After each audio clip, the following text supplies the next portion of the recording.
আসসালামু আলাইকুম। রাসূল সাল্লাল্লাহু আলাইহি ওয়াসাল্লাম একদিন তিনি গল্পের ছলে আরকি বলতেছিলেন মানুষের ৩ বন্ধুর কথা। তিনি বললেন, "মানুষের ৩ টি বন্ধু আছে।" মৃত্যুর সময় একজন মানুষ করল কি, তার ৩ বন্ধু উপস্থিত হলো এবং ১ম বন্ধুকে জিজ্ঞেস করলো যে, "আমার তো এখন মৃত্যুর সময়, তুমি আমার জন্য কি করতে পারো?" ১ম বন্ধু বলল, "আমি সারা জীবন আপনার সাথে থেকেছি, আপনার সুখে দুঃখে সবসময় চেষ্টা করেছি আপনাকে ভালো রাখার জন্য।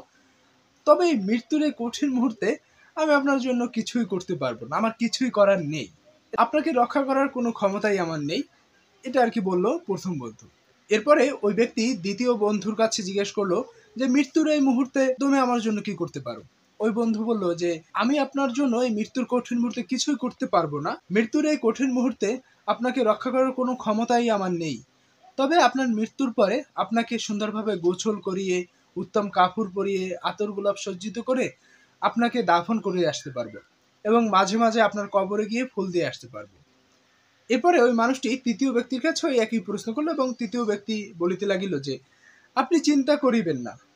আমি সারা জীবন বিশ্বস্ততার সহিত আপনার সঙ্গে রয়েছি। মৃত্যুর সময়ে আমি আপনার সঙ্গে থাকবো। এমনকি মৃত্যুর পরে কবর, হাসর এবং হিসাব নিকাশের কঠিন মুহূর্ত পর্যন্ত আমি আপনার সঙ্গে থাকিব এবং আপনাকে আমি সাহায্য করিব।" এই গল্পটা রাসূল সাল্লাল্লাহু আলাইহি ওয়াসাল্লাম বলার পরে তারপরে আরকি সবাইকে বলল, "তোমরা কি জানো এই ৩ জন বন্ধু কারা?" এবার রাসূল সাল্লাল্লাহু আলাইহি ওয়াসাল্লামই উত্তর দিলেন এই ৩ জন বন্ধুর কথা। ১ম যে বন্ধু সেটা হচ্ছে ধন-সম্পদ। আর ২য় বন্ধু হচ্ছে সন্তান এবং ৩য় বন্ধু হচ্ছে নেক আমল। দেখুন, এই ৩ জন বন্ধুর মাধ্যমেই কিন্তু আমরা আমাদের বাস্তব জীবন অর্থাৎ এই পৃথিবীতে অবস্থানকালীন জীবনটাকে আমরা ভালোভাবে দেখতে পাই।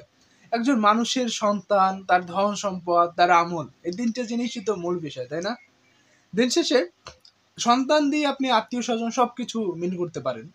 আবার ধন-সম্পদ দিয়ে তো ধন-সম্পদ দিয়ে বোঝায়। নেক আমল মানুষের থাকে আমি কি করেছি, আপনি কি করেছেন, এর হিসাব নিকাশ থাকে। এই হিসাব নিকাশটা নেক আমলটা আপনার সাথে যাবে। আপনি এই পৃথিবীতে যদি কারো সাহায্য করে থাকেন, যদি কারো কোনো উপকারে এসে থাকেন, যদি দান করে থাকেন আপনার সামর্থ্য অনুযায়ী, তাহলে ওইটাই আপনার আমলটা আপনার আখিরাতে, আপনার পরকালীন জীবনটায় আপনার সঙ্গী হবে।